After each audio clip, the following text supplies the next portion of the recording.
Guys, നമ്മൾ GST registration എടുക്കുന്ന സമയത്ത് നമുക്കറിയാം പ്രധാനമായിട്ടും രണ്ട് സ്കീം വരുന്നുണ്ട് അല്ലെ. റെഗുലർ സ്കീം വരുന്നുണ്ട്, അതുപോലെ തന്നെ കോമ്പോസിഷൻ സ്കീം വരുന്നുണ്ട്. നമ്മൾ രജിസ്ട്രേഷൻ എടുക്കുന്ന സമയത്ത് ഇതിലേതെങ്കിലും ഒരു സ്കീം നിർബന്ധമായിട്ടും ചൂസ് ചെയ്തിട്ടുണ്ടായിരിക്കണം. അപ്പോൾ റെഗുലർ സ്കീമിൽ എടുത്തിട്ടുള്ള ഒരു വ്യക്തിയാണെന്നുണ്ടെങ്കിലും കോമ്പോസിഷൻ ചൂസ് ചെയ്തിട്ടുള്ള ഒരു വ്യക്തിയാണെന്നുണ്ടെങ്കിലും നമുക്ക് ഫയലിങ്ങും കാര്യങ്ങളൊക്കെ നിർബന്ധമായിട്ടും ചെയ്യേണ്ടി വരുന്നുണ്ട്. അപ്പോൾ നമ്മൾ ഇന്നത്തെ ക്ലാസ്സിൽ കോമ്പോസിഷൻ എടുത്തിട്ടുള്ള ഒരു വ്യക്തിയാണ് എന്നുണ്ടെങ്കിൽ അവർക്ക് ഏത് തരം ഫയലിംഗ് ആണ് വരുന്നത്, അത് ഏത് പീരീഡിലാണ് വരുന്നത്, അതുപോലെ അത് എങ്ങനെയാണ് ഫയലിംഗ് ചെയ്യേണ്ടത് എന്നുള്ളതാണ് നമ്മൾ പഠിക്കാൻ പോകുന്നത്.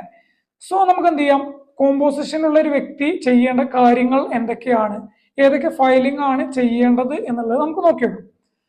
ഒന്നാമതായി പറയുകയാണെന്നുണ്ടെങ്കിൽ കോമ്പോസിഷൻ എടുത്തിട്ടുള്ള ഒരു വ്യക്തിനെ സംബന്ധിച്ച് എല്ലാ ക്വാർട്ടർ വൈസിലുമാണ് അവർ ഫയലിംഗ് ചെയ്യേണ്ടത്. അതായത് നമുക്കറിയാം ഒരു വർഷത്തിൽ 4 ക്വാർട്ടർ ആണ് വരുന്നത് അല്ലെ. 3 മാസം കൂടുമ്പോഴാണ് ഒരു ക്വാർട്ടർ വരുന്നത്. അപ്പോൾ ഒരു വർഷത്തിൽ 4 ക്വാർട്ടർ വരുന്നുണ്ട്. ഇപ്പോ ജനുവരി, ഫെബ്രുവരി, മാർച്ച് അതൊരു ക്വാർട്ടർ ആണ്. അതുപോലെ അങ്ങനെ 3 മാസം കൂടുമ്പോൾ ഒരു ക്വാർട്ടർ വരുന്നുണ്ട്. അപ്പോൾ കോമ്പോസിഷൻ എടുത്തിട്ടുള്ള ഒരു വ്യക്തിയാണ് എന്നുണ്ടെങ്കിൽ ഒരു ക്വാർട്ടർ കഴിയുന്ന സമയത്താണ് CMP 080 എന്ന് പറയുന്ന ഫോം ഫയൽ ചെയ്യേണ്ടത്. ക്ലിയർ അല്ലേ? അപ്പോൾ ഓരോ ക്വാർട്ടർ വൈസിലും എന്ത് ചെയ്യേണ്ടതുണ്ട്, ഓരോ ഫോം ഫയലിംഗ് ചെയ്യേണ്ടതുണ്ട്. അങ്ങനെ 4 ക്വാർട്ടറിലും 4 ഫോം ഫയൽ ചെയ്യണം. അതുപോലെ തന്നെ ആ ഒരു വർഷം കംപ്ലീറ്റ് ആവുന്ന സമയത്ത് GSTR 4 എന്ന് പറയുന്ന ഒരു ഫോം വരുന്നുണ്ട്. ആ ഒരു ഫോം എന്ത് ചെയ്യണം, നിർബന്ധമായിട്ടും ഫയലിംഗ് ചെയ്തിരിക്കണം. ഇങ്ങനെ ടോട്ടൽ 5 ഫയലിംഗ് ആണ് കോമ്പോസിഷൻ എടുത്തിട്ടുള്ള ഒരു വ്യക്തിക്ക് ഒരു വർഷത്തിൽ വരുന്നത്. ഇതാണ് കോമ്പോസിഷൻ എന്നുള്ളതിന്റെ ഒരു ഔട്ട്ലുക്ക് വരുന്നത്. ഇത്രയും ഫയലിംഗ് ആണ് അവർക്ക് ഒരു വർഷത്തിൽ ചെയ്യാനായിട്ട് വരുന്നത്. അപ്പോൾ ഈ ഒരു ഫയലിങ്ങും കാര്യങ്ങളും എങ്ങനെ ചെയ്യണം എന്നുള്ളതാണ് നമ്മൾ പ്രാക്ടിക്കലി, അത് നമ്മുടെ സൈറ്റ് ഓപ്പൺ ചെയ്ത് അതിനകത്ത് എങ്ങനെ ചെയ്യണം എന്നുള്ളതാണ് നമ്മൾ പറയാൻ പോകുന്നത്. ഓക്കെ, അപ്പൊ നമുക്ക് എന്ത് ചെയ്യാം, നമ്മുടെ മൊബൈൽ ഫോണിനകത്ത് അല്ലെങ്കിൽ നമ്മുടെ ലാപ്ടോപ്പ് ഓപ്പൺ ചെയ്ത് നമ്മൾ എന്ത് ചെയ്യാണ്, GST സൈറ്റ് ഓപ്പൺ ചെയ്യണം. എന്ത് ചെയ്താൽ മതി, ഗൂഗിൾ ക്രോമിനകത്ത് GST സൈറ്റ് എന്ന് സെർച്ച് ചെയ്ത് നമുക്ക് എന്ത് ചെയ്യാം, നമ്മുടെ GST സൈറ്റ് ഇവിടെ ഇങ്ങനെ ഓപ്പൺ ചെയ്യാം. ഓക്കെ അല്ലേ? ഇതാണ് നമ്മുടെ GST സൈറ്റ് എന്ന് പറയുന്നത്. ഇതിനകത്താണ് നമ്മൾ എന്ത് ചെയ്യേണ്ടത്, ഫയലിങ്ങും കാര്യങ്ങളൊക്കെ ചെയ്യേണ്ടത്. അപ്പോൾ അതിനു വേണ്ടിയിട്ട് നമ്മൾ ആദ്യമായിട്ട് നമുക്ക് രജിസ്ട്രേഷൻ എടുത്ത സമയത്ത് നമുക്കൊരു ID പാസ്വേഡ് ലോഗിൻ ചെയ്യാനായിട്ട് തന്നിട്ടുണ്ടാവും. നമ്മൾ എന്ത് ചെയ്യുക, അത് യൂസ് ചെയ്തിട്ടുണ്ട്. ഇവിടെ ലോഗിൻ എന്നുള്ളൊരു ഓപ്ഷൻ ഉണ്ട്, അതിനകത്ത് നമ്മൾ ക്ലിക്ക് ചെയ്യും. ഓക്കെ, ലോഗിൻ എന്നുള്ള ഓപ്ഷനിൽ ക്ലിക്ക് ചെയ്യുമ്പോൾ നമുക്കിവിടെ യൂസർ നെയിമും അതുപോലെ തന്നെ പാസ്വേഡും അടിക്കാനുള്ള ഒരു ഓപ്ഷൻ വരുന്നുണ്ട്. അവിടെ നമ്മൾ എന്ത് ചെയ്യുക, നമ്മുടെ GST ID-യും അതുപോലെ തന്നെ യൂസർ നെയിമും പാസ്വേഡും എൻ്റർ ചെയ്ത് നമ്മുടെ പേജിലോട്ട്, നമ്മുടെ സൈറ്റിലോട്ട് നമ്മൾ എന്ത് ചെയ്യാം, എൻ്റർ ചെയ്യാം. ഓക്കെ, അപ്പൊ ഞാൻ എൻ്റെ യൂസർ ID-യും പാസ്വേഡും ഇവിടെ ഓപ്പൺ ചെയ്ത് അത് അടിക്കുന്നുണ്ട്. ഓക്കെ, ഞാൻ എൻ്റെ യൂസർ ID ഇവിടെ സെർച്ച് ചെയ്യുന്നുണ്ട്.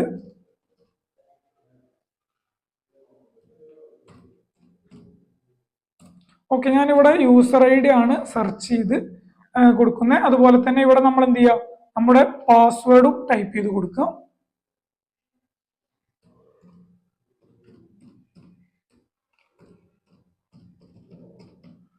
ഓക്കെ, ഇവിടെ ഞാൻ എന്ത് ചെയ്തിട്ടുണ്ട്, പാസ്വേഡ് ടൈപ്പ് ചെയ്ത് കൊടുക്കുന്നുണ്ട്. ശേഷം നമ്മൾ എന്ത് ചെയ്യുക, താഴെ നമുക്ക് ഇവിടെ ഒരു ക്യാപ്ച കാണാൻ സാധിക്കുന്നുണ്ട്. അതെന്ത് ചെയ്യുക, ടൈപ്പ് ചെയ്ത് കൊടുക്കുക.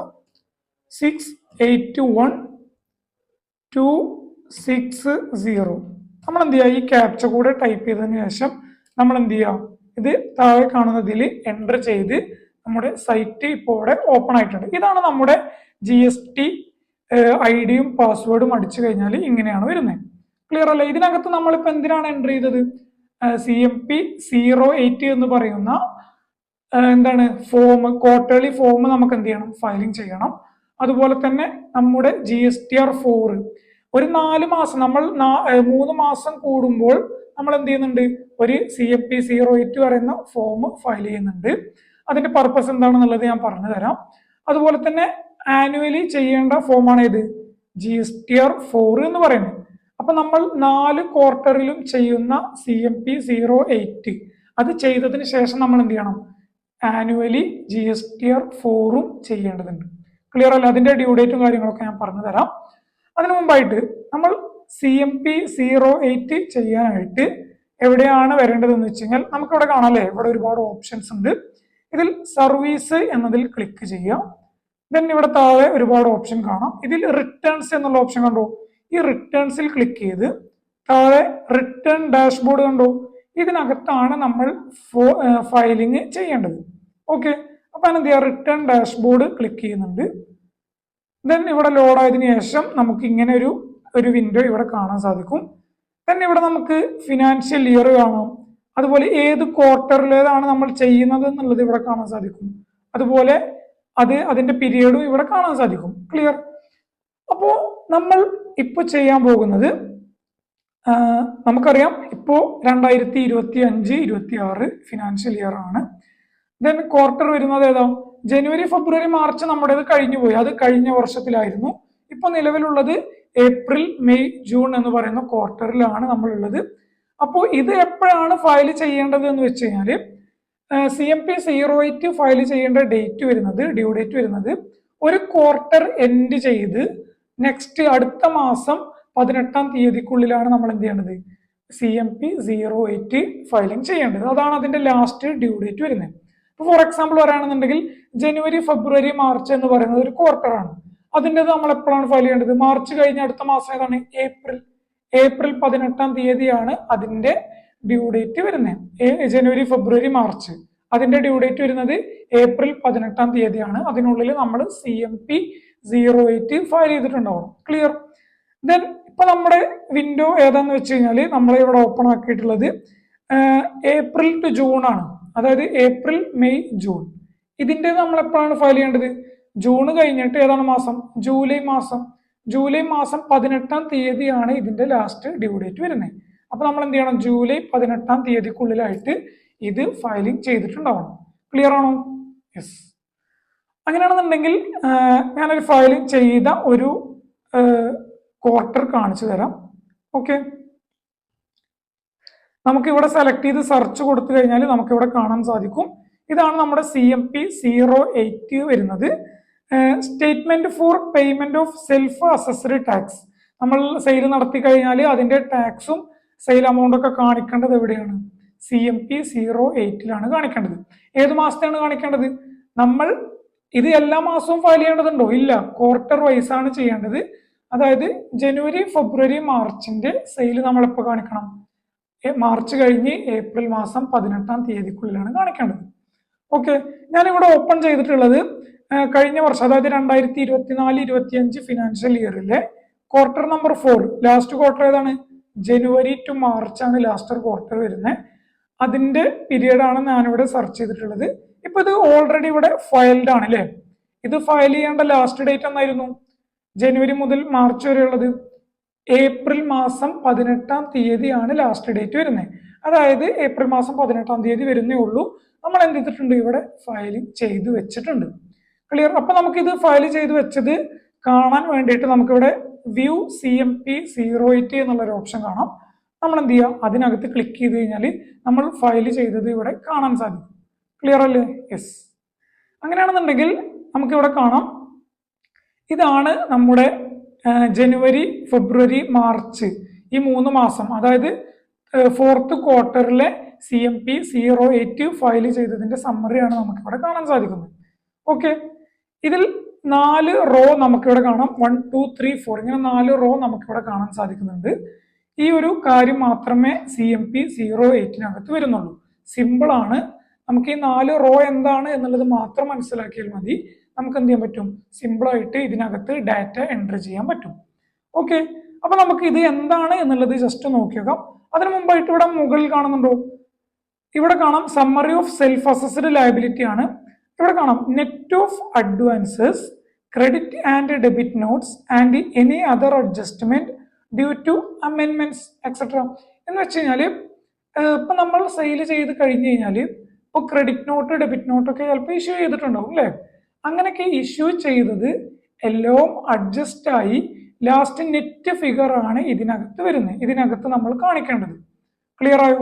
ഇപ്പൊ അഡ്വാൻസ് ആയിട്ട് ബന്ധപ്പെട്ട എന്തെങ്കിലും കാര്യങ്ങളോ അല്ലെങ്കിൽ credit note debit note issue ചെയ്തതോ, അല്ലെങ്കിൽ other adjustment due to amendment, നമ്മൾ അമെന്റ്മെന്റിനകത്ത് എന്തെങ്കിലും അമെന്റ്മെന്റ് വരുത്തി കഴിഞ്ഞാൽ ഇതൊക്കെ ചെയ്ത് നെറ്റ് ഫിഗർ ആണ്, നെറ്റ് എമൗണ്ട് ആണ് നമ്മൾ എന്ത് ചെയ്യേണ്ടത് ഇവിടെ കാണിക്കേണ്ടത്.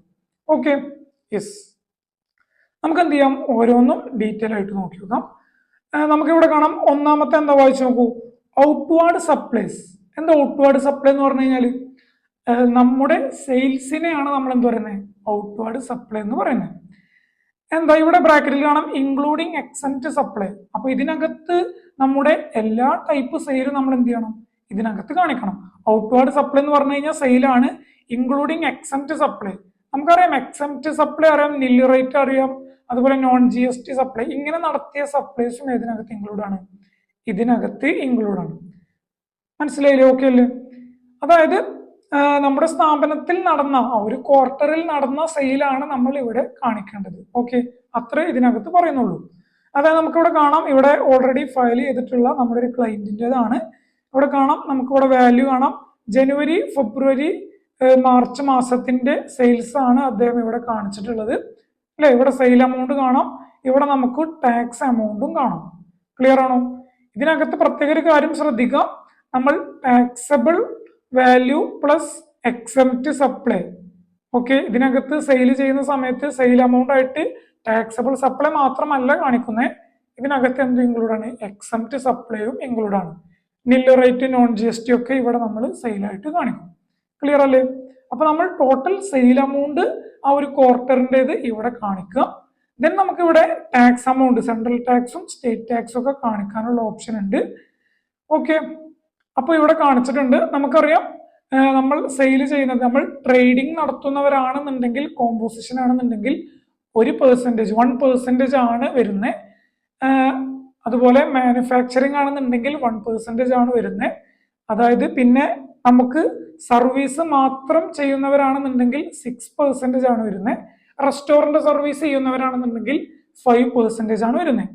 അപ്പോൾ ട്രേഡിങ്ങിന് 1% ആണ്, മാനുഫാക്ചറിങ് ചെയ്യുന്നവർക്ക് 1 ആണ്, റെസ്റ്റോറന്റ് ചെയ്യുന്നവർക്ക് 5 ആണ്, മറ്റെന്തെങ്കിലും സർവീസ് മാത്രം ചെയ്യുന്നവരാണെന്നുണ്ടെങ്കിൽ അവർക്ക് 6% ആണ് GST റേറ്റ് വരുന്നത്. ഇതാണ് കോമ്പോസിഷനിൽ വരുന്ന റേറ്റ്സ് എന്ന് പറയുന്നത്. ഓക്കെ ആണോ? ദെൻ മറ്റൊരു കാര്യം പറയാനാണെന്നുണ്ടെങ്കിൽ, ഇപ്പൊ നമ്മൾ ട്രേഡിങ് മാത്രം ചെയ്യുന്ന ഒരു വ്യക്തിയാണെന്നുണ്ടെങ്കിൽ നമുക്കറിയാം, നമ്മൾ ജനുവരി ഫെബ്രുവരി മാർച്ച് നടത്തിയ സെയിലിന്റെ ടോട്ടൽ സെയിലിന്റെ 1% ആണ് നമ്മൾ എന്ത് ചെയ്യേണ്ടത്, ടാക്സ് എമൗണ്ട് ആയിട്ട് ഇവിടെ കാണിക്കേണ്ടത്. അതായത് 1% എന്ന് പറയുമ്പോൾ 0.5 ഇവിടെയും 0.5 ഇവിടെയാണ് കാണിക്കേണ്ടത്. 50-50 ആയിട്ടാണ് കാണിക്കേണ്ടത്. ഓക്കെ, ദെൻ ട്രേഡിങ്ങിലാണ് എന്നുണ്ടെങ്കിൽ ടാക്സബിൾ സപ്ലൈക്ക് പുറത്താണ് നമ്മൾ എന്ത് ചെയ്യേണ്ടത്, ഈ 1% GST റേറ്റ് അടിക്കേണ്ടത്. ഓക്കെ, അതുപോലെ മാനുഫാക്ചറിങ്ങും മറ്റും കാര്യങ്ങളൊക്കെ ആണെന്നുണ്ടെങ്കിൽ, മാനുഫാക്ചറിങ് ആയിക്കോട്ടെ, സർവീസ് ആയിക്കോട്ടെ, റെസ്റ്റോറന്റ് കാര്യങ്ങളായിക്കോട്ടെ, അതിന് ടോട്ടൽ അഗ്രിഗേറ്റ് ടേൺ ഓവറിന്റെ പുറത്താണ് നമ്മൾ ടാക്സ് റേറ്റ് അപ്ലൈ ചെയ്യേണ്ടത്. ആ ഒരു കാര്യം ശ്രദ്ധിക്കുക. ഓക്കെ, ആ ഒരു കാര്യമാണ് ഇവിടെ ഔട്ട്വേർഡ് സപ്ലൈ കാണിക്കുന്ന സമയത്ത് കാണിച്ചു പോകേണ്ടത്. ഇപ്പൊ ഇവിടെ 17,87,460 രൂപയാണ് 3 മാസത്തിന്റെയും സെയിൽ ഇവിടെ കാണിച്ചിട്ടുള്ളത്. അതിന്റെ 1% ആവാം, ഇവിടെ 50-50 ആയിട്ട് കാണിച്ചിട്ടുണ്ടാവേണ്ടത്. ഓക്കെ, ഇപ്പോൾ ട്രേഡിംഗ് ആയതുകൊണ്ട് തന്നെ 1% ആണ് വരുന്നത്. ഇദ്ദേഹത്തിൻ്റെത് ട്രേഡിംഗ് ആണ്, അതുകൊണ്ട് 1% ആ ഒരു ടാക്സ് റേറ്റ് ആയിരിക്കും ഇവിടെ അപ്ലൈ ചെയ്തിട്ടുണ്ടാവുക. ഓക്കെ, ദെൻ ഇതാണ് ഒന്നാമത്തെ റോ. ഇതിനകത്ത് ഇത്രയും കാര്യങ്ങൾ ശ്രദ്ധിച്ചു പോയാൽ മതി. ദെൻ രണ്ടാമത്തെ റോ നോക്കൂ, ഇൻവാർഡ് സപ്ലൈസ്. എന്താ ഇൻവാർഡ് സപ്ലൈ എന്ന് പറഞ്ഞു കഴിഞ്ഞാൽ? ഔട്ട്വാർഡ് സപ്ലൈ എന്ന് പറഞ്ഞു കഴിഞ്ഞാൽ സെയിലാണ്. ഇൻവാർഡ് സപ്ലൈ എന്ന് പറഞ്ഞു കഴിഞ്ഞാൽ എന്താണ്?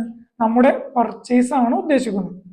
Attracting reverse charge including import of service. എന്താ റിവേഴ്സ് ചാർജ് പറഞ്ഞു കഴിഞ്ഞാൽ? എന്താ അറിയില്ല, നമ്മൾ റെസിപ്പിയന്റ് തന്നെ ഗവൺമെന്റിലോട്ട് ടാക്സ് പേയ്മെന്റ് ചെയ്യുന്ന മെക്കാനിസം ആണ് റിവേഴ്സ് ചാർജ് എന്ന് പറയുന്നത്.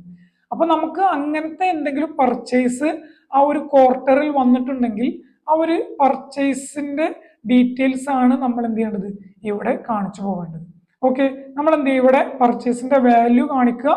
ദെൻ നമുക്ക് RCM ലയബിലിറ്റി വരുന്ന എമൗണ്ട് എത്രയാണോ, അത് സെൻട്രൽ ടാക്സ് സ്റ്റേറ്റ് ടാക്സ് എത്ര വീതമാണോ വരുന്നത്, ആ ഒരു എമൗണ്ട് ആണ് ഇവിടെ കാണിക്കേണ്ടത്, ഇവിടെ കാണിച്ച് പോവേണ്ടത്. ക്ലിയർ ആണോ? യെസ്. അപ്പോൾ ഒന്നാമത്തേത് നമ്മുടെ ഔട്ട്വാർഡ് സെയിലാണ് കാണിക്കേണ്ടത്. ഔട്ട്വേർഡ് സെയിലാണ് കാണിക്കേണ്ടത്. രണ്ടാമത്തത് നമ്മുടെ പർച്ചേസ്, അതായത് പർച്ചേസ് എല്ലാ പർച്ചേസും വരുന്നില്ല, അതൊരു ശ്രദ്ധിക്കേണ്ട കാര്യമാണ്. റിവേഴ്സ് ചാർജ് ആയിട്ട് വരുന്ന പർച്ചേസ് മാത്രമാണ് നമ്മൾ എന്ത് ചെയ്യേണ്ടത് ഇവിടെ കാണിക്കേണ്ടത്. അതിലെന്തും കൂടെ ഇൻക്ലൂഡ് ആണ്, ഇമ്പോർട്ട് ഓഫ് സർവീസ് കൂടെ ഇൻക്ലൂഡ് ആണ്. നമ്മൾ എന്തെങ്കിലും സർവീസ് ഇമ്പോർട്ട് ചെയ്തിട്ടുണ്ടെന്നുണ്ടെങ്കിൽ അതും എന്ത് ചെയ്യണം, ഇതിനകത്ത് കാണിച്ചു പോവേണ്ടതുണ്ട്. ഓക്കെ, നമ്മൾ എന്ത് ചെയ്താൽ മതി, വാല്യൂ പ്ലസ് ഇവിടെ ടാക്സ് എമൗണ്ട് എത്രയാണോ അതും കൂടെ ഇവിടെ കാണിച്ചു പോകും. ഓക്കെ അല്ലെ? ഇത്രയും കാര്യങ്ങളാണ് ഇതിനകത്ത് ഈ ഒരു 2 റോക്കകത്ത് കാണിച്ചു പോകേണ്ടത്. ദെൻ മൂന്നാമത്തെ റോ എന്ന് പറയുന്നത് ഇത് രണ്ടും പ്ലസ് ചെയ്ത എമൗണ്ട് ആണ് ഇവിടെ കാണിക്കേണ്ടത്. ഈ ഒരു വ്യക്തിക്ക് ഇവിടെ റിവേഴ്സ് ചാർജിലൊന്നും പർച്ചേസ് ഒന്നും വരുന്നില്ല, അതുകൊണ്ട് 0 ആയതുകൊണ്ട് തന്നെ 1+2 ഈ ഒരു എമൗണ്ട് പ്ലസ് ഇത് കൂട്ടിയതാണ് മൂന്നാമത്തെ റോക്കകത്ത് വന്നിട്ടുള്ളത്. അതാണ് ഇവിടെ കാണിച്ചിട്ടുള്ളത്. ക്ലിയർ അല്ലേ? യെസ്. പിന്നെ നാലാമത്തെ റോ എന്ന് പറഞ്ഞു കഴിഞ്ഞാൽ സിമ്പിൾ ആണ്. നമ്മൾ പ്രീവിയസ് ടാക്സ് പീരീഡിൽ എന്തെങ്കിലും ഇൻട്രസ്റ്റ് കാര്യങ്ങളൊക്കെ നമുക്ക് പേയ്മെന്റ് ചെയ്യാനുണ്ടെങ്കിൽ ആ ഒരു എമൗണ്ട് ആണ് നമ്മൾ എന്ത് ചെയ്യേണ്ടത് ഇവിടെ കാണിച്ചു പോകേണ്ടത്. ക്ലിയർ അല്ലേ? ടാക്സിന്റെ എമൗണ്ടിന്റെ പുറത്ത് നമുക്ക് എന്തെങ്കിലും ഇൻട്രസ്റ്റ് വന്നിട്ടുണ്ടെങ്കിൽ അത് എത്രയാണോ എമൗണ്ട് അത് എന്ത് ചെയ്യുക ഇവിടെ കാണിച്ചു പോകും. ഇത്രയും കാര്യങ്ങളാണ് CMP 08 ഫോമിനകത്ത് ഫില്ല് ചെയ്യേണ്ട കാര്യങ്ങൾ എന്ന് പറയുന്നത്. സിമ്പിളാണ്, അധിക കാര്യങ്ങളൊന്നുമില്ല, 2 കാര്യങ്ങൾ മാത്രമേ ഇതിനകത്ത് വരുന്നുള്ളൂ. ദെൻ നമ്മൾ എന്ത് ചെയ്താൽ മതി, ഈ ഒരു കാര്യങ്ങൾ ഇതിനകത്ത് ഡാറ്റ എൻട്രി ചെയ്തതിന് ശേഷം നമ്മൾ ഫയലിംഗ് ചെയ്ത് പോയാൽ മതി. അത് ഫയലിംഗ് ചെയ്യേണ്ട മെത്തേഡ് എങ്ങനെയാണെന്നുള്ളത് ഞാൻ കാണിച്ചു തരാം. ഞാൻ ഓൾറെഡി ഇവിടെ ഫയൽ ചെയ്തിട്ടുള്ള ഒരു ഫോമാണ് ഇപ്പോൾ ഇവിടെ എടുത്ത് കാണിച്ചു തന്നിട്ടുള്ളത്. ദെൻ ഞാൻ എന്ത് ചെയ്യാം, ഇനി അത് എങ്ങനെയാണ് ഫയലിംഗ് ചെയ്യേണ്ടത് എന്നുള്ളത് ജസ്റ്റ് ഒന്ന് കാണിച്ചു തരാം. ഓക്കെ, ഈ ഒരു പീരീഡ് എന്ന് പറയുന്നത് നമുക്കിനി വരുന്നേ ഉള്ളൂ, ചെയ്യാനായിട്ട് വരുന്നേ ഉള്ളൂ. ഏപ്രിൽ, മെയ്, ജൂൺ എന്ന പീരീഡിൻ്റെതാണ്. ഇത് ചെയ്യേണ്ട ലാസ്റ്റ് ഡ്യൂ ഡേറ്റ് നമുക്ക് ഇവിടെ കാണാം, 18/7/2025. അതായത് ഈ ഒരു ക്വാർട്ടർ എൻഡ് ചെയ്ത് അടുത്ത മാസം 7ാം മാസം ജൂലൈ മാസമാണ് വരുന്നത്. ജൂലൈ മാസം 18ാം തീയതിക്കുള്ളിലാണ് നമ്മൾ എന്ത് ചെയ്യേണ്ടത്, CMP 08 ഈ ഒരു പീരീഡിൻ്റെത് ഫയൽ ചെയ്ത് പോവേണ്ടത്. ഓക്കെ, നമുക്കിവിടെ പ്രിപ്പയർ ഓൺലൈൻ എന്നുള്ള ഓപ്ഷൻ ഉണ്ട്, അതിനകത്ത് ക്ലിക്ക് ചെയ്തിട്ടാണ് ഇത് ഫയലിംഗ് ചെയ്യേണ്ടത്.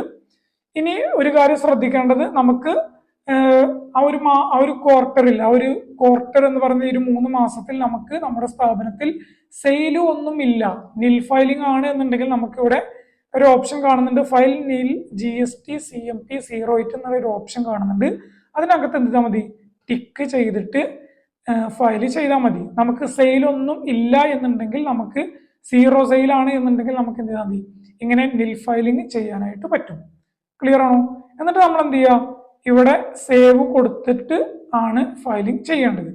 ഓക്കെ, ഇനി നമുക്ക് ഡാറ്റ കാര്യങ്ങളൊക്കെ എൻ്റർ ചെയ്യണമെന്നുണ്ടെങ്കിൽ ഞാൻ നേരത്തെ കാണിച്ചു തന്നതുപോലെ ഇവിടെ എന്ത് ചെയ്യാം, ഓരോ ഇതിനകത്തും നമ്മൾ ഡാറ്റ ഫില്ല് ചെയ്യുക. എത്രയാണോ നമുക്ക് സെയിൽ എമൗണ്ട് വരുന്നത്, അതുപോലെ അതിന്റെ ടാക്സ് എമൗണ്ട് എത്രയാണോ വരുന്നത്, അതുപോലെ റിവേഴ്സ് ചാർജിൽ ഇൻവാർഡ് സപ്ലൈ വരുന്നത് അതിന്റെ ടാക്സ് എമൗണ്ട് ടൈപ്പ് ചെയ്ത് അവിടെ കാണിക്കും. ഓക്കെ അല്ലേ? ദെൻ ഞാനിവിടെ 1,00,000 രൂപ കാണിക്കുന്നുണ്ട്. ഓക്കെ, അതിന്റെ ടാക്സ് എമൗണ്ട് 1% ആണെന്നുണ്ടെങ്കിൽ എത്ര രൂപ വരും, 1000 രൂപ വരും അല്ലേ?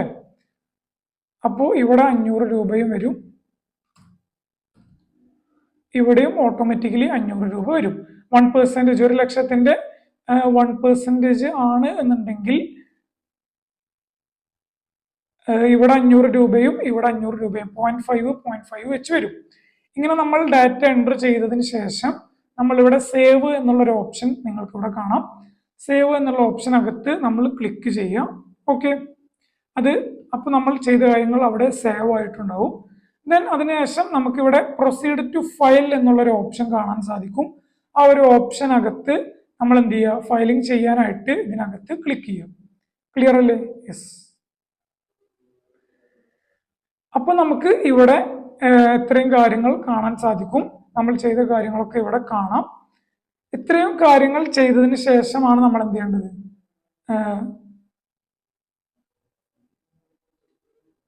ഈ ഒരു കാര്യങ്ങൾ ചെയ്തതിന് ശേഷമാണ് നമ്മൾ ഫയലിംഗ് ചെയ്യേണ്ടത്. ഓക്കെ, അപ്പൊ അത്രയും അതിനകത്ത് ഡാറ്റ എൻട്രി ചെയ്തതിന് ശേഷം നമ്മൾ എന്ത് ചെയ്യുക, പ്രൊസീഡ് ടു ഫയൽ എന്നുള്ളൊരു ഓപ്ഷൻ നമുക്ക് അതിനകത്ത് ക്ലിക്ക് ചെയ്തിട്ട് ഫയലിംഗ് ചെയ്യാനാവും. ഇപ്പൊ നമുക്ക് എന്ത് ചെയ്യാൻ പറ്റത്തില്ല, ഇവിടെ ഫയലിംഗ് ചെയ്യാൻ പറ്റത്തില്ല. കാരണം എന്താ, ഈ ഒരു പീരീഡ് ആയി വരുന്നതേ ഉള്ളൂ. April May June period complete ആയതിനു ശേഷം മാത്രമേ നമുക്ക് എന്ത് ചെയ്യാൻ പറ്റത്തുള്ളൂ, ഇത് കണ്ടിന്യൂ ചെയ്യാൻ പറ്റത്തുള്ളൂ. ഇപ്പൊ ഞാൻ ഈ വീഡിയോ റെക്കോർഡ് ചെയ്യുന്നത് ഏപ്രിൽ മാസമാണ്. ഏപ്രിൽ മെയ് ജൂൺ കഴിഞ്ഞാൽ മാത്രം ജൂലൈ മാസത്തിലാണ് നമുക്ക് എന്ത് ചെയ്യുന്നത്, ഇവിടെ പ്രൊസീഡ് ടു ഫയൽ ചെയ്തതിന് ശേഷം OTP വെരിഫിക്കേഷൻ ചെയ്യാൻ സാധിക്കത്തുള്ളൂ. അപ്പോൾ ഇത്രയും കാര്യങ്ങൾ മാത്രമേ ഇതിനകത്ത് ചെയ്യേണ്ടതായിട്ട് വരുന്നുള്ളൂ. നമുക്കിവിടെ പ്രൊസീഡ് ടു ഫയൽ കൊടുത്തതിന് ശേഷം മൊബൈലിലോട്ട് OTP വരും. അത് എൻ്റർ ചെയ്ത് കൊടുത്താൽ നമുക്ക് CMP 08 ഫയൽ ആയതായിട്ട് നമുക്ക് കാണാൻ സാധിക്കും. ഇത്രയും കാര്യങ്ങളാണ് CMP 08നകത്ത് നമുക്ക് പഠിക്കേണ്ടത്. ക്ലിയർ അല്ലേ? യെസ്. ഇനി നമുക്ക് കോമ്പോസിഷന്റെ ആനുവലി ഫയലിംഗ് ആണ് നോക്കേണ്ടത്. അതായത് GSTR 4 ആണ് നമുക്ക് ആനുവലി ഫയലിംഗ് വരുന്നത്. അതിന്റെ ഡ്യൂ ഡേറ്റ് വരുന്നത് എന്താണെന്ന് വെച്ച് കഴിഞ്ഞാൽ നമ്മൾ 4 ക്വാർട്ടറിന്റെ CMP 08 ചെയ്തതിന് ശേഷം ആ ഒരു വർഷം എൻഡ് ആവും. അതിനുശേഷം നമുക്ക് GSTR 4ന്റെ ഡ്യൂ ഡേറ്റ് വരുന്നത് ഞാൻ പറഞ്ഞു തരാം.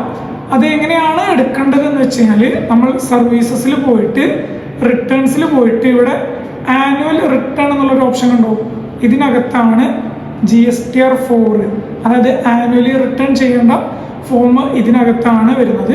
അപ്പോൾ നമ്മൾ എന്ത് ചെയ്യുക, ആനുവൽ റിട്ടേൺ ക്ലിക്ക് ചെയ്യും. ഓക്കെ, അപ്പോൾ നമുക്കിവിടെ ഫിനാൻഷ്യൽ ഇയർ ചോദിക്കുന്നുണ്ട്. ഇതാണ് നമ്മുടെ കറണ്ട് ഫിനാൻഷ്യൽ ഇയർ വരുന്നത്. നമ്മൾ 2024-25 ഫിനാൻഷ്യൽ ഇയറിൻ്റെതാണ് ഇപ്പോൾ ഇവിടെ ചെയ്യാൻ പോകുന്നത്. അപ്പോൾ എന്ത് ചെയ്യുക, അത് സെർച്ച് കൊടുക്കുക. ഓക്കെ, അപ്പോൾ താഴെ നമുക്ക് എന്ത് കാണാം, ആനുവൽ റിട്ടേൺ GSTR 4 എന്ന് കാണാം. ഓക്കെ, ഇതിന്റെ ഡ്യൂ ഡേറ്റ് വരുന്നത് നമുക്ക് ഇവിടെ കാണാം 30/6/2025 ആണ്. അതായത് നമ്മുടെ ആ ഒരു ഫിനാൻഷ്യൽ ഇയർ എൻഡ് ചെയ്ത് അടുത്ത ഫിനാൻഷ്യൽ ഇയറിൽ ജൂൺ മാസം 30-ാം തീയതിയാണ് ഇതിന്റെ ഡ്യൂ ഡേറ്റ് ലാസ്റ്റ് വരുന്നത്. ഇത് നമുക്ക് ഏപ്രിൽ 30 ആയിരുന്നു ഡ്യൂ ഡേറ്റ്. ഇപ്പോൾ വന്നൊരു അമെൻമെന്റ് ആണ്, ജൂണിലോട്ട് മാറ്റിയിട്ടുണ്ട്. അപ്പോൾ ആ ഒരു കാര്യം ശ്രദ്ധിച്ചു പോവുക. ഏപ്രിലുള്ളത് എന്തായിട്ടുണ്ട്, ജൂണിലോട്ട് മാറ്റിയിട്ടുണ്ട്. അപ്പോൾ 2024-25 ആനുവൽ റിട്ടേൺ GSTR 4 ചെയ്യേണ്ട ലാസ്റ്റ് ഡ്യൂ ഡേറ്റ് എന്ന് പറയുന്നത് ജൂൺ 30-ാം തീയതിയാണ്. 2025 ജൂൺ 30-ാം തീയതിയാണ് വരുന്നത്. സോ നമുക്ക് എന്ത് ചെയ്യാം, GSTR 4 റിട്ടേൺ ചെയ്യാനായിട്ട് ഇവിടെ പ്രിപ്പയർ ഓൺലൈൻ എന്നുള്ളൊരു ഓപ്ഷൻ ഉണ്ട്, അതിനകത്ത് ക്ലിക്ക് ചെയ്യാം. ഓക്കെ, അപ്പോൾ നമുക്കിവിടെ GSTR 4 കാര്യങ്ങൾ ചെയ്തു പോകാനായിട്ട് ഇവിടെ ഓപ്പൺ ആയി വന്നിട്ടുണ്ട്. ഇവിടെ നമുക്ക് കാണാം aggregate turn over of previous financial year ചോദിക്കുന്നുണ്ട്. ഓക്കെ ആണോ? ഇവിടെ ചോദിക്കുന്ന അഗ്രിഗേറ്റ് ടേൺ ഓവർ നമ്മൾ കറണ്ട് ഇപ്പം നമ്മൾ ചെയ്തുകൊണ്ടിരിക്കുന്ന ഫിനാൻഷ്യൽ ഇയറിൻ്റെതല്ല ഇവിടെ കൊടുക്കേണ്ടത്. ഇവിടെ പ്രത്യേകം കാണാം പ്രീവിയസ് ഫിനാൻഷ്യൽ ഇയർ ആണ് കൊടുക്കേണ്ടത്. ഇപ്പം നമ്മളിവിടെ ചെയ്യുന്നത് കറണ്ട് ഇയറിൻ്റെതാണ്, അതായത് 2024-25 ചെയ്യുന്നത്. നമ്മൾ ഇവിടെ കൊടുക്കേണ്ട ടേൺ ഓവർ എന്ന് പറയുന്നത് 2023-24 അതായത് പ്രീവിയസ് ഇയർ ടേൺ ഓവർ ആണ് ഇവിടെ കൊടുക്കേണ്ടത്. ആ ഒരു കാര്യം ശ്രദ്ധിക്കുക. അപ്പോൾ നമ്മൾ എന്ത് ചെയ്യുക, ഇവിടെ നമ്മുടെ പ്രീവിയസ് ഇയറിൽ നമുക്ക് എത്ര ടേൺ ഓവർ ആണോ ക്രോസ് ചെയ്തിട്ടുള്ളത് ആ ഒരു എമൗണ്ട് ഇവിടെ കൊടുത്തു പോകണം. ഓക്കെ അല്ലേ? അപ്പോൾ ഒരു എമൗണ്ട് എത്രയാണോ ഉള്ളത് അത് ഇവിടെ കൊടുത്തു പോവുക. ദെൻ എന്ത് ചെയ്യുക, ഇവിടെ സേവ് എന്നുള്ളൊരു ഓപ്ഷൻ കാണാം, അതിൽ നിങ്ങൾ എന്ത് ചെയ്യണം, ക്ലിക്ക് ചെയ്യണം. കാരണം ഇത് കൊടുത്ത ഉടനെ തന്നെ ഇവിടെ എന്ത് ചെയ്യണം, ആ ഒരു എമൗണ്ട് ക്ലിയർ ആണല്ലേ ഓക്കെ അല്ലേ എന്ന് നോക്കിയതിന് ശേഷം ഇവിടെ സേവ് ചെയ്യണം. ഈ ഒരു കോളത്തിന് മാത്രമുള്ളതാണ് ഈ ഒരു സേവ് ചെയ്യാനുള്ള ഒരു ഓപ്ഷൻ. അപ്പോൾ എന്ത് ചെയ്യുക, ഇവിടെ കൊടുത്തതിന് ശേഷം ഉടനെ ഇത് സേവ് ചെയ്ത് പോവാം. ഓക്കെ അല്ലേ? യെസ്. ദെൻ നമുക്കിവിടെ കാണാം select tables to add new details. ബാക്കി കാര്യങ്ങളൊക്കെ കൊടുക്കാനുള്ള ഡീറ്റെയിൽസ് എവിടെയാണ്, ഇതിനകത്താണ് വരുന്നത്. നമുക്കിവിടെ ക്ലിക്ക് ചെയ്യുമ്പോൾ ഒരുപാട് ഓപ്ഷൻസ് കാണാം. ഇതൊക്കെ ഓരോ ടേബിൾസ് ആണ്, ഇതിനകത്താണ് ബാക്കിയുള്ള ഡാറ്റ കാര്യങ്ങളൊക്കെ എൻ്റർ ചെയ്യേണ്ടത്. അപ്പോൾ നമുക്ക് എന്ത് ചെയ്യാം, ഈ ഒരു ഡാറ്റകൾ ഇതിനകത്ത് എന്തൊക്കെയാണ് കാണിക്കേണ്ടത്, ഇത് എന്തൊക്കെ ടേബിൾസ് ആണ് എന്നുള്ളത് നോക്കി നോക്കാം. ഒന്നാമത്തെ ടേബിൾ നോക്കും, 4A എന്നാണ് ടേബിളിന്റെ പേര്. Inward supply from registered supplier, നമ്മൾ ചെയ്ത പർച്ചേസ് ആണ് ഇവിടെ കാണിക്കേണ്ടത്. അതും ആരുടെ കയ്യിൽ നിന്ന്, രജിസ്റ്റേർഡ് ആയിട്ടുള്ള സപ്ലയറിന്റെ കയ്യിൽ നിന്നും നമ്മൾ പർച്ചേസ് ചെയ്തതാണ് ഇവിടെ കാണിക്കേണ്ടത്. നമ്മുടെ കറണ്ട് ഇയറിൽ നമ്മൾ ആ ഒരു 12 മാസത്തിൽ നമ്മൾ രജിസ്റ്റേർഡ് ആയിട്ടുള്ള സപ്ലയറുടെ കയ്യിൽ നിന്നും പർച്ചേസ് ചെയ്തതിൻ്റെ ഡീറ്റെയിൽസ് ആണ് ഇവിടെ കാണിക്കേണ്ടത്. ഈ 4A എന്ന് പറയുന്നതിനകത്ത് കാണിക്കേണ്ടത്. ഇവിടെ കാണാം അതർ ദാൻ റിവേഴ്സ് ചാർജ് ആണ്, അതായത് RCM ഒന്നും അല്ല, നോർമൽ പർച്ചേസ് രജിസ്റ്റേർഡ് ആയിട്ടുള്ള സപ്ലയറിൻ്റെ കയ്യിൽ നിന്ന്. നമുക്ക് എന്ത് ചെയ്യാം, അതിൽ ക്ലിക്ക് ചെയ്ത് നോക്കാം. അതിൽ ക്ലിക്ക് ചെയ്യുന്ന സമയത്ത് നമുക്കിവിടെ കാണാം, ഇവിടെയാണ് നമ്മൾ എന്ത് ചെയ്യേണ്ടത്, ഡാറ്റ എൻട്രി ചെയ്യേണ്ടത്. ഓക്കെ, ഇവിടെ നമുക്ക് സപ്ലയറിൻ്റെ GST നമ്പർ കൊടുക്കാനുള്ള ഓപ്ഷൻ ഉണ്ട്. ഇവിടെ നമ്മൾ എന്ത് ചെയ്യുക, സപ്ലയറിൻ്റെ GST നമ്പർ കൊടുക്കുക. അതായത് ആ ഒരു വർഷം നമ്മൾ ഒരുപാട് GST രജിസ്റ്റേർഡ് ആയിട്ടുള്ള സപ്ലയേഴ്സിൻ്റെ അടുത്തുനിന്ന് പർച്ചേസ് ചെയ്തിട്ടുണ്ടാവും. അപ്പോൾ നമുക്ക് ഒരുപാട് സപ്ലയേഴ്സ് ഉണ്ടാവും. ഏതൊക്കെ സപ്ലയേഴ്സ് ആണോ വരുന്നത് അവരുടെയൊക്കെ GST നമ്പർ അടിക്കുക. ഇവരുടെ എന്ത് ചെയ്യാം, ഇവിടെ നമ്മൾ എന്ത് ചെയ്യാൻ കാണിച്ചു തരാം. ഓക്കെ,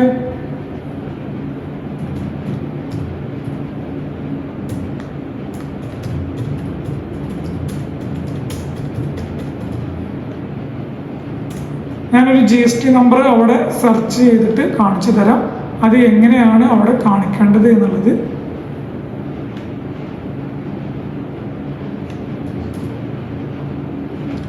അപ്പോൾ നമ്മൾ എന്ത് ചെയ്യുക, ഇവിടെ സപ്ലയറിൻ്റെ GST നമ്പർ സെർച്ച് ചെയ്ത് കൊടുക്കുക. Okay, yes. ദെൻ നമ്മൾ എന്ത് ചെയ്യാം, ഒരു മിനിറ്റ്,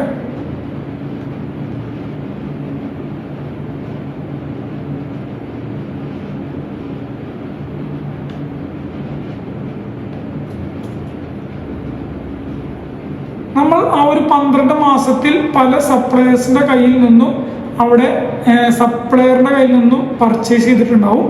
ദെൻ അപ്പോൾ നമ്മൾ എന്ത് ചെയ്യുക, ഓരോ സപ്ലയറിൻ്റെ GST നമ്പർ ഇവിടെ ടൈപ്പ് ചെയ്ത് കൊടുക്കുക. അപ്പോൾ അവരുടെ പേര് ഇവിടെ ഓട്ടോമാറ്റിക്കലി വരും. ദെൻ ആഡ് ഡീറ്റെയിൽസ് എന്നുള്ളൊരു ഓപ്ഷൻ കാണാം. അതിനകത്ത് ക്ലിക്ക് ചെയ്ത് കഴിഞ്ഞാൽ നമുക്ക് ഇവിടെ ആ ഒരു സപ്ലയറിൻ്റെ കയ്യിൽ നിന്ന്, ഈ ഒരു GST നമ്പറുള്ള സപ്ലയറിൻ്റെ കയ്യിൽ നിന്നും ആ ഒരു വർഷം നമ്മൾ എത്ര പർച്ചേസ് ടോട്ടൽ ചെയ്തു എന്നുള്ളതിൻ്റെ ഡീറ്റെയിൽസ് ആണ് ഇവിടെ കാണിക്കേണ്ടത്. ഓക്കെ, ഇവിടെ നമ്മൾ എന്ത് ചെയ്യുക, ടാക്സബിൾ വാല്യൂ എത്രയാണ് പർച്ചേസ് എമൗണ്ട് കാണിക്കുക. ദെൻ എത്ര റേറ്റ് ഓഫ് ടാക്സ് വരുന്നതാണ് എന്നുള്ളത് കാണിക്കുക. ടാക്സ് എമൗണ്ട് ഇവിടെ കാണിക്കുക. ഓക്കെ, ദെൻ എന്ത് ചെയ്യുക, സേവ് ചെയ്ത് പോവാം. ഇങ്ങനെ നമ്മൾ എത്ര സപ്ലയറിൻ്റെ കയ്യിൽ നിന്നും പർച്ചേസ് ചെയ്തിട്ടുണ്ടോ ആ ഒരു ഡാറ്റ ഒക്കെ ഇവിടെ ഇങ്ങനെ GST നമ്പർ, അതുപോലെ ടാക്സബിൾ വാല്യൂ, ടാക്സ് എമൗണ്ട് ഒക്കെ കാണിച്ച് സേവ് ചെയ്ത് പോകണം. ഓക്കെ, ഈ ഒരു കാര്യമാണ് ഇതിനകത്ത് വരുന്നത്. ടേബിൾ നമ്പർ 4A എന്ന് പറയുന്ന ടേബിളിനകത്ത് വരുന്നത്. ദെൻ 4B എന്ന് പറയുന്നത് inward supply from registered supplier. Purchase തന്നെയാണ്, രജിസ്ട്രേഷൻ എടുത്ത ഒരു സപ്ലയറിൻ്റെ കയ്യിൽ നിന്ന് തന്നെയാണ്, അത് സെയിം ആണ്. പക്ഷെ ഇവിടെ കാണാം റിവേഴ്സ് ചാർജ് ആണ് വരുന്നത്. അതായത് നമുക്ക് RCM ലയബിലിറ്റി വരുന്ന പർച്ചേസ് നമ്മൾ എന്തെങ്കിലും നടത്തിയിട്ടുണ്ടെങ്കിൽ അത് ആരുടെ കയ്യിൽ നിന്നാണ്, ഫ്രം രജിസ്റ്റേർഡ് സപ്ലയർ. ഇങ്ങനെ നടത്തിയ പർച്ചേസ് ഡീറ്റെയിൽസ് ആണ് ഇവിടെ കാണിക്കേണ്ടത്, ഇതിനകത്ത് കാണിച്ചു പോകേണ്ടത്. നമുക്കൊക്കെ ഇവിടെ കാണാം ടാക്സ് പയർ ടു റിപ്പോർട്ട് എന്നുള്ളത് റെഡിൽ നമുക്കിവിടെ കാണാൻ സാധിക്കും. ടാക്സ് പയർ ആയിട്ട്, അതായത് ടാക്സ് ലയബിലിറ്റി വരുന്ന ആളാണ് ഇവിടെ റിപ്പോർട്ട് ചെയ്യേണ്ടത്. ഇപ്പോൾ RCMൻ്റെ കേസിലാണെന്നുണ്ടെങ്കിൽ റെസിപ്പിയൻറ്റിനാണ് ടാക്സ് ലയബിലിറ്റി വരുന്നത്. അപ്പോൾ നമുക്ക് RCM ലയബിലിറ്റി വരുന്ന എന്തെങ്കിലും പർച്ചേസ് രജിസ്റ്റേർഡ് ആയിട്ടുള്ള സപ്ലയറിൻ്റെ കയ്യിൽ നിന്നും ചെയ്തിട്ടുണ്ടെങ്കിൽ അതാണ് ഇവിടെ കാണിക്കേണ്ടത്. 4B എന്ന് പറയുന്നത് ഇതിനകത്ത് കാണിക്കേണ്ടത്. ഇതൊക്കെ നമ്മൾ ഈ 4Bനകത്ത് കാണിച്ച സംഭവമൊക്കെ നമ്മൾ ഓൾറെഡി CMP 08-നകത്ത് നമുക്ക് രണ്ടാമത്തെ റോക്കകത്ത് എന്തായിരുന്നു, inward supply from RCM liability വരുന്ന ഇൻവാർഡ് സപ്ലൈ ആയിരുന്നു നമ്മൾ അതിനകത്ത് കാണിച്ചിട്ടുണ്ടായിരുന്നത്. അതിനകത്ത് പ്രത്യേകം പറയുന്നുണ്ടായിരുന്നു inward supply under RCM including ഏതാണ്, ഇമ്പോർട്ട് ഓഫ് സർവീസും അല്ലേ. ഇവിടെ നമുക്ക് കാണാം 4D എന്ന് പറയുന്നത് ഇമ്പോർട്ട് ഓഫ് സർവീസ് ആണ്. അപ്പോൾ ഇമ്പോർട്ട് ഓഫ് സർവീസ് എന്നുള്ളതും 4B എന്നുള്ളതൊക്കെ നമ്മൾ ഓൾറെഡി അവിടെ കാണിച്ചു പോയിട്ടുണ്ട്. അപ്പോൾ എന്തുവരും, അവിടെ നിന്നും ഇതിനകത്തായിട്ട് അതിൻ്റെ ഡീറ്റെയിൽസ് വരും. ഓക്കെ, അപ്പോൾ നമുക്ക് 4B എന്നുള്ളത് ഓപ്പൺ ചെയ്ത് നോക്കാം. ഓക്കെ, നമ്മൾ നേരത്തെ ചെയ്തതുപോലെ തന്നെ സെയിം ആണ് വരുന്നത്. എന്തൊക്കെയാണ് നമ്മളിവിടെ എന്ത് ചെയ്യുക, സപ്ലയറിൻ്റെ GST നമ്പർ ടൈപ്പ് ചെയ്യുക. ദെൻ ആഡ് ഡീറ്റെയിൽസ് കൊടുത്ത് നമ്മൾ എന്ത് ചെയ്യുക, നമ്മുടെ purchase value, rate of tax, central tax, state tax ഇവിടെ ടൈപ്പ് ചെയ്ത് പോവാം. ഇത് എന്താണ്, റിവേഴ്സ് ചാർജ് വരുന്ന പർച്ചേസ് ആണ് നമ്മൾ ഇതിനകത്ത് 4B എന്ന് പറയുന്ന ടാബിനകത്ത് കാണിച്ചു പോകുന്നത്. ക്ലിയർ അല്ലേ? ഈ ഒരു റിവേഴ്സ് ചാർജ് എന്ന് പറയുമ്പോൾ നമുക്ക് തന്നെ ആ ഒരു ടാക്സ് ഗവൺമെന്റിലോട്ട് പേയ്മെന്റ് ചെയ്യേണ്ടതുണ്ട്. നമുക്കാണ് അതിൻ്റെ ലയബിലിറ്റി വരുന്നത്, റെസിപ്പിയന്റിനാണ് വരുന്നത്. ഓക്കെ, ഇതാണ് 4B എന്ന് പറയുന്നത്. തന്നെ ഇനി നമുക്ക് നോക്കാനുള്ളത് ഈ ഒരു ടേബിൾ എന്ന് പറയുന്നത് മൂന്നാമത്തെ ഏതാണ് 4C ആണ് വരുന്നത് അല്ലേ. 4C എന്ന് പറയുമ്പോൾ inward supply from unregistered supplier. അപ്പോൾ നമ്മൾ മുകളിൽ പറഞ്ഞത് inward supply from registered supplier other than RCM അതുപോലെ RCM വരുന്ന കേസാണ്. എന്നാൽ ഇത് പറയുന്നത് inward supply from unregistered supplier ആണ് വരുന്നത്. ഓക്കെ അല്ലേ? യെസ്. അപ്പോൾ നമ്മൾ അൺരജിസ്റ്റേർഡ് ആയിട്ടുള്ള സപ്ലയറിൻ്റെ കയ്യിൽ നിന്നും പർച്ചേസ് ചെയ്തത് അതിൻ്റെ ഡീറ്റെയിൽസ് ആണ് ഇവിടെ കാണിക്കേണ്ടത്. നമ്മൾ ആ കറണ്ട് ഫിനാൻഷ്യൽ ഇയറിൽ 12 മാസവും നമ്മൾ പർച്ചേസ് നടത്തി ആരുടെ നിന്ന്? അൺരജിസ്റ്റേർഡ് ആയിട്ടുള്ള സപ്ലയറിൻ്റെ കയ്യിൽ നിന്ന്. അതിൻ്റെ ഡീറ്റെയിൽസ് ആണ് ഇവിടെ കാണിക്കേണ്ടത്. ഇവിടെ നമ്മൾ കാണിച്ചു പോകേണ്ടത്. ഓക്കെ. ഇവിടെ നമുക്ക് സപ്ലയറിൻ്റെ പാൻ നമ്പർ കൊടുക്കാനുള്ള ഓപ്ഷൻ ഉണ്ട്. അത് ക്ലിക്ക് ചെയ്യുക. ദെൻ അപ്പോൾ ഇവിടെ ഓട്ടോമാറ്റിക്കലി പേര് വരും. ദെൻ ഇവിടെ പ്ലേസ് ഓഫ് സപ്ലൈ ഉണ്ട്. പിന്നെ ആഡ് ഡീറ്റെയിൽസ് കൊടുത്തു കഴിഞ്ഞാൽ നമുക്ക് എന്തൊരു ടാക്സബിൾ വാല്യൂ കൊടുക്കാനുള്ള ഓപ്ഷനും ഇതിനകത്ത് വരുന്നുണ്ട്. അപ്പോൾ നമ്മൾ എന്ത് ഇത്രയും കാര്യങ്ങൾ ഇവിടെ കൊടുത്തതിന് ശേഷം സേവ് ചെയ്ത് പോയാൽ മാത്രം മതി. ഓക്കെ ആണോ? സിമ്പിൾ അല്ലേ? യെസ്. ഇതാണ് 4Cക്കകത്ത് വരുന്നത്. ദെൻ ഇതിനടുത്ത് നോക്കാനുള്ളത് നമുക്ക് 4D ആണ് വരുന്നത്. 4D എന്നാണ് import of service tax pair to report. ഞാൻ ഓൾറെഡി പറഞ്ഞു 4Bയും 4Dയും ഒക്കെ നമ്മൾ CMP 08-നകത്ത് കാണിച്ചു പോന്നിട്ടുണ്ടാവും. അത് ഓട്ടോമാറ്റിക്കലി വരും. ഇമ്പോർട്ട് ഓഫ് സർവീസും നമ്മൾ CMP 08-നകത്ത് രണ്ടാമത്തെ റോക്കകത്ത് RCM ലയബിലിറ്റി വരുന്ന ഇതിൽ കാണിച്ചു പോയിട്ടുണ്ട്. ഓക്കെ. അപ്പോൾ ആ ഒരു ക്വാർട്ടറിൽ നമ്മൾ കാണിച്ചു പോകുന്നത് ഒക്കെ ഇവിടെ വരും, ഓട്ടോമാറ്റിക്കലി വരും. ഇവിടെ നമുക്ക് സെലക്ട് ചെയ്യുന്ന സമയത്ത് നമുക്കിവിടെ കാണാം place of supply. Place of supply ഇവിടെ കേരളയാണ് നമുക്ക് കാണുന്നത്. ഇത് ഇവിടെ നമുക്ക് എഡിറ്റ് ചെയ്യാൻ പറ്റത്തില്ല. കാരണം എന്താ? ഇത് ഇമ്പോർട്ട് ഓഫ് സർവീസ് ആണ്. നമ്മൾ പുറത്തുനിന്നുള്ള രാജ്യത്തിൽ നിന്നും കേരളത്തിലോട്ട് അല്ലെങ്കിൽ മറ്റു രാജ്യത്തിലോട്ട് ഇമ്പോർട്ട് ചെയ്യാണ്. അപ്പോൾ അങ്ങനത്തെ സമയത്ത് നമ്മൾ പ്ലേസ് ഓഫ് സപ്ലൈ ആയിട്ട് നമ്മൾ റിസീപ്പിൻ്റെ എവിടെയാണോ നിൽക്കുന്നത് ആ ഒരു POS എടുത്താൽ മതി. ഇപ്പോൾ കേരളയാണ് ഇവിടെ വരുന്നത്. ഓക്കെ. യെസ്. കേരള വരാൻ കാരണം നമ്മുടെ GST നമ്പർ കേരള ബേസാണ്, കേരളത്തിലുള്ളതാണ് GST എടുത്തിട്ടുള്ളത്. അതുകൊണ്ടാണ് ഇവിടെ കേരള വരുന്നത്. റെസിപ്പിയൻറ്റിൻ്റെ പോയിന്റ് ഓഫ് വ്യൂയിലാണ് ഇത് ചിന്തിക്കേണ്ടത്. ഓക്കെ. ഇവിടെ നമുക്ക് ആഡ് ഡീറ്റെയിൽസ് കാണാം. അതിൽ ക്ലിക്ക് ചെയ്ത് കഴിഞ്ഞാൽ നമ്മൾ സർവീസ് ചെയ്തതിൻ്റെ വാല്യൂ എത്രയാണ് അത് കാണിക്കുക. റേറ്റ് ഓഫ് ടാക്സ് കാണിക്കുക. IGST ആണ് നമുക്കറിയാം. ഇമ്പോർട്ട് ചെയ്യുമ്പോൾ IGST ആണ് വരുന്നത്. ആ ഒരു IGST എമൗണ്ട് എത്രയാണോ അതും ഇവിടെ കാണിച്ചു പോകും. ഓക്കെ അല്ലേ? ഇതാണ് 4D ഇമ്പോർട്ട് ഓഫ് സർവീസിൽ പറയാനുള്ളത്. ദെൻ അപ്പോൾ ഇത്രയും കാര്യങ്ങൾ 4A 4B 4C 4D ആണ് ഇതിനകത്ത് വരുന്നത്. ഇതിൽ 4B 4C 4D എന്ന് പറയുന്നത് ഇത് മൂന്നും എന്താവാം? മേ ബി റിവേഴ്സ് ചാർജ് ആവും അല്ലേ? 4Bയും 4Dയും നമുക്ക് കൺഫേം ആണ് റിവേഴ്സ് ചാർജ് ആണ്, RCM ആണ് വരുന്നത്. 4C inward supply from unregistered supplier എന്ന് പറയുന്നത് ചിലപ്പോൾ RCM ആവും, ചിലപ്പോൾ FCM ആവും. ഓക്കെ. അപ്പോൾ ആ ഒരു കാര്യങ്ങൾ ശ്രദ്ധിച്ചു പോവുക. ദെൻ നമ്മൾ ഇതിനകത്ത് മറ്റൊരു കാര്യം 4A 4B എന്ന് പറയുന്നത് 2023-24 ഫിനാൻഷ്യൽ ഇയർ തൊട്ടിട്ടാണ് ഇത് ഓട്ടോമാറ്റിക്കലി ഇതിനകത്ത് കാര്യങ്ങൾ വരും. ഓക്കെ ആണോ? അതിൻ്റെ തൊട്ട് മുന്നേ ഉള്ള വർഷങ്ങളിൽ വരെ ഇത് നമ്മൾ മാനുവലി കാണിക്കണമായിരുന്നു. എന്നാൽ 2023-24 മുതൽ ഇതെന്ത് ചെയ്യുന്നുണ്ട്? ഓട്ടോമാറ്റിക്കലി ഇതിനകത്ത് ഡാറ്റ റിഫ്ലക്റ്റ് ആവും. നമ്മൾ എന്ത് ചെയ്താൽ മതി? ഇതൊക്കെ റിഫ്ലക്റ്റ് ആയതിനു ശേഷം നമ്മൾ എന്ത് ചെയ്യുക? ജസ്റ്റ് നമ്മുടെ ആ ഒരു 12 മാസത്തിൻ്റെ ഡീറ്റെയിൽസ് എടുത്തിട്ട് പർച്ചേസ് ഇൻവോയ്സൊക്കെ എടുത്തതിന് ശേഷം നമ്മൾ ഇതൊക്കെ ഒന്ന് വെച്ച് കമ്പയർ ചെയ്ത് എല്ലാം ശരിയാണോ എന്നുള്ളതൊക്കെ നോക്കി ഉറപ്പ് വരുത്തിയതിന് ശേഷം മാത്രമേ എന്ത് ചെയ്യാൻ പറ്റത്തുള്ളൂ? ഫയൽ ചെയ്യാൻ പറ്റത്തുള്ളൂ. ഇതിൽ ഓട്ടോമാറ്റിക്കലി വന്നു എന്ന് കരുതി അത് തന്നെ ആവും നമ്മുടെ പർച്ചേസ് ഡീറ്റെയിൽസ് എന്ന് കരുതി നമ്മൾ എന്ത് ചെയ്യരുത്? കണ്ണും പൂട്ടി സേവ് ചെയ്യാൻ നിൽക്കരുത്. നമ്മൾ എന്ത് ചെയ്യുക? എല്ലാ ഡീറ്റെയിൽസും ഇൻവോയ്സൊക്കെ വെച്ചൊന്ന് ക്രോസ് ചെക്ക് ചെയ്തതിന് ശേഷം മാത്രം ഫയലിങ് ചെയ്തു പോകും. ഓക്കെ. ആ ഒരു കാര്യങ്ങളാണ് 4A 4B 4C 4D ഒക്കെ ആയിട്ട് ബന്ധപ്പെട്ട് വരുന്നത്. ദെൻ അഞ്ചാമത്തെ വായിച്ചു നോക്കൂ. Summary of CMP 08. എല്ലാ ക്വാർട്ടറിലും നമ്മൾ ഫയൽ ചെയ്യുന്നതാണ് CMP 08.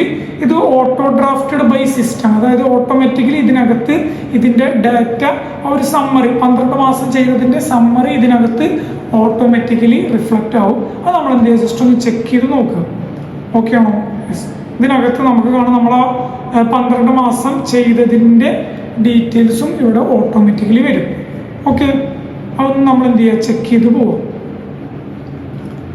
ദെൻ അടുത്ത ടാബിൾ നോക്കുകയാണെന്നുണ്ടെങ്കിൽ 6 ആണ്. Tax rate wise outward or inward supply, അതാണ് 6ാമത്തെ ടാബിൾ വരുന്നത്. നമുക്ക് ഓപ്പൺ ചെയ്ത് നോക്കി നോക്കാം.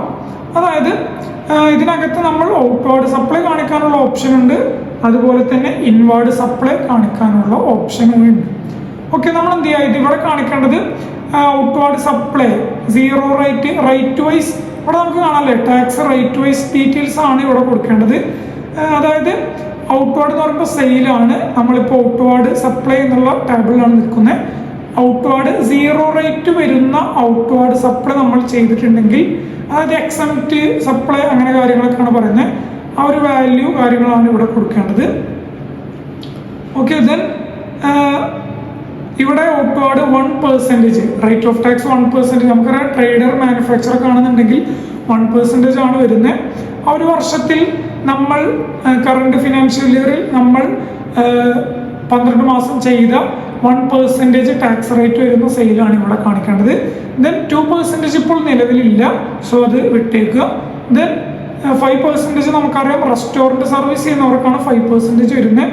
അവർ 12 മാസം റെസ്റ്റോറൻറ്റ് ചെയ്തൊരു വ്യക്തിയാണെന്നുണ്ടെങ്കിൽ 12 മാസം CMP 08 കാണിച്ച ഡീറ്റെയിൽസ് നമ്മൾ എന്ത് ചെയ്യുക, ഇവിടെ കാണിക്കുക. അത് ഓട്ടോമാറ്റിക്കലി വരും. അതെപ്പോഴാണ് ഓട്ടോമാറ്റിക്കലി വരുന്നത് എന്നുള്ളത് ഞാൻ പറഞ്ഞു തരാം.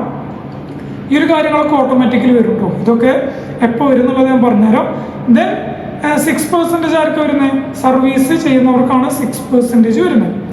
അപ്പോൾ ഇവിടെ നമ്മുടെ ഇത് കാണിക്കാനുള്ള, അതായത് സെയിൽസ് കാണിക്കാനുള്ളതാണ്. റേറ്റ് വൈസ് സെപ്പറേറ്റ് കാണിക്കണം. ദെൻ ഇവിടെ നമുക്ക് ഇൻവാർഡ് സപ്ലൈ കാണിക്കാനുള്ള ഓപ്ഷൻ ഉണ്ട്. ഇതിനകത്ത് ഡാറ്റ ഒന്നും വന്നിട്ടില്ല, കാരണം എന്താണെന്ന് വെച്ച് കഴിഞ്ഞാൽ ഈ ഒരു ക്ലയൻറ്റിന് ആ ഒരു മാസ് പർച്ചേസ് കാര്യങ്ങളൊന്നും വന്നിട്ടില്ല. അതായത് ഇദ്ദേഹം കോമ്പോസിഷൻ എടുത്തത് ഈ ഒരു കറണ്ട് ഫിനാൻഷ്യൽ ഇയർ ലാസ്റ്റ് വെച്ചിട്ടാണ് എടുത്തത്. അതുകൊണ്ട് തന്നെ ആ ഒരു ലാസ്റ്റ് ടൈമിൽ പർച്ചേസും കാര്യങ്ങളൊന്നും ചെയ്തിട്ടില്ല. അതുകൊണ്ടാണ് ഇവിടെ പർച്ചേസ് ഡീറ്റെയിൽസ് വരാത്തത്. ഓക്കെ, അല്ലാതെ പർച്ചേസ് ചെയ്തിട്ടില്ല എന്നല്ല ഉദ്ദേശിക്കുന്നത്. GST രജിസ്ട്രേഷൻ എടുത്തിട്ട് അതിനുശേഷം നമ്മൾ എന്ത് ചെയ്തിട്ടില്ല, CMP 08 പർച്ചേസ് ഡീറ്റെയിൽസ് കാണിക്കേണ്ടി വന്നിട്ടില്ല, പർച്ചേസ് വന്നിട്ടില്ല. അതുകൊണ്ടാണ് ഇവിടെ പർച്ചേസ് ഡീറ്റെയിൽസ് ഒന്നും വരാത്തത്. ഓക്കെ, സെയിൽസ് ഡീറ്റെയിൽസ് ഇവിടെ ഓട്ടോമാറ്റിക്കലി വരും.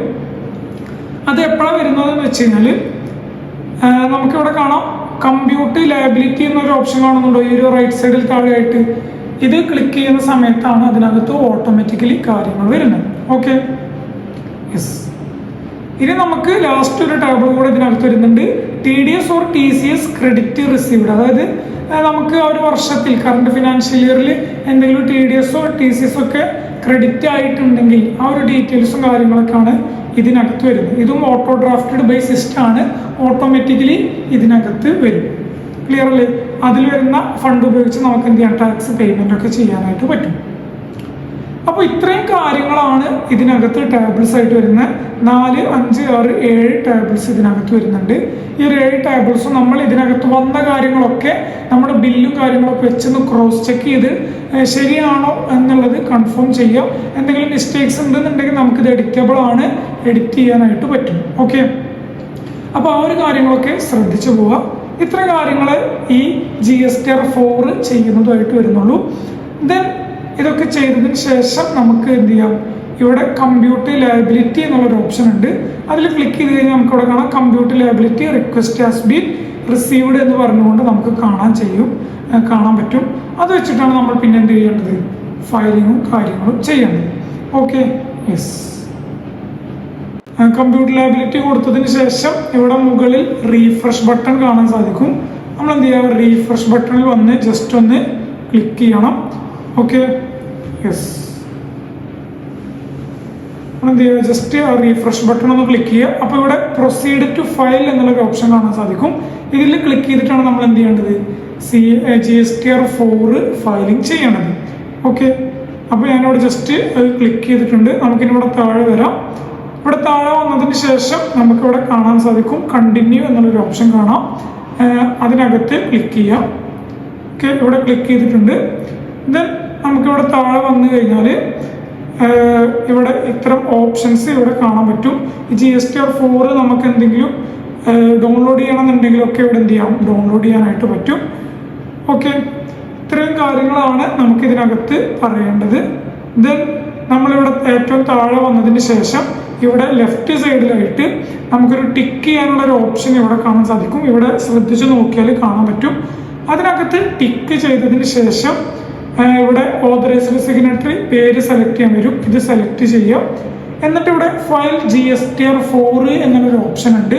അതിനകത്ത് ക്ലിക്ക് ചെയ്ത് കഴിഞ്ഞാൽ നമുക്ക് എന്ത് പോകും, നമ്മുടെ മൊബൈൽ ഫോണിലോട്ട് OTP സെൻഡ് ആവും. ആ OTP ടൈപ്പ് ചെയ്ത് കഴിഞ്ഞാൽ നമുക്ക് എന്ത് ചെയ്യാം, GSTR4 ഫയല് കംപ്ലീറ്റ് ആവും. ഓക്കെ, അപ്പോൾ ഇത്ര GSTR4 ഫയലിംഗ് ചെയ്യുന്നതിനായിട്ട് പ്രൊസീജിയർ വരുന്നുള്ളൂ. സിമ്പിളാണ്. ഈ ലാസ്റ്റ് ഇവിടെ വരുന്ന സമയത്ത് ടിക്ക് ചെയ്യാനുള്ള ഓപ്ഷൻ ഒന്ന് ശ്രദ്ധിക്കുക. ഇവിടെ പേര് സെലക്ട് ചെയ്യുക. എന്നാൽ മാത്രമേ ഇവിടെ ഫയൽ GSTR4 എന്നുള്ളൊരു ഓപ്ഷന് എനാബിൾ ആവത്തുള്ളൂ. ഇനി ഇതിൽ ക്ലിക്ക് ചെയ്ത് കഴിഞ്ഞാൽ നമുക്ക് ഫയലിംഗ് ചെയ്യാനായിട്ട് OTP സെൻഡ് ആവുന്നതാണ്. അപ്പോൾ നമ്മുടെ ക്ലയൻറ്റിൻ്റെ ആണിത്, അതുകൊണ്ട് ഞാൻ എന്ത് ചെയ്യുന്നില്ല, ഇവിടെ OTP സെൻഡ് ചെയ്യുന്നില്ല. അപ്പോൾ ഇത്രയും കാര്യങ്ങളാണ് GSTR4 ചെയ്യാനായിട്ട് പ്രൊസീജിയർ വരുന്നുള്ളൂ. ഓക്കെ, സിമ്പിളാണ്, എല്ലാവർക്കും മനസ്സിലായിട്ടുണ്ടാവുമെന്ന് വിചാരിക്കുന്നു. സോ നമ്മുടെ ക്ലാസ് ഇത്രയേ വരുന്നുള്ളൂ. GSTR4 കംപ്ലീറ്റ് ആയിട്ടുണ്ട്. Okay, yes.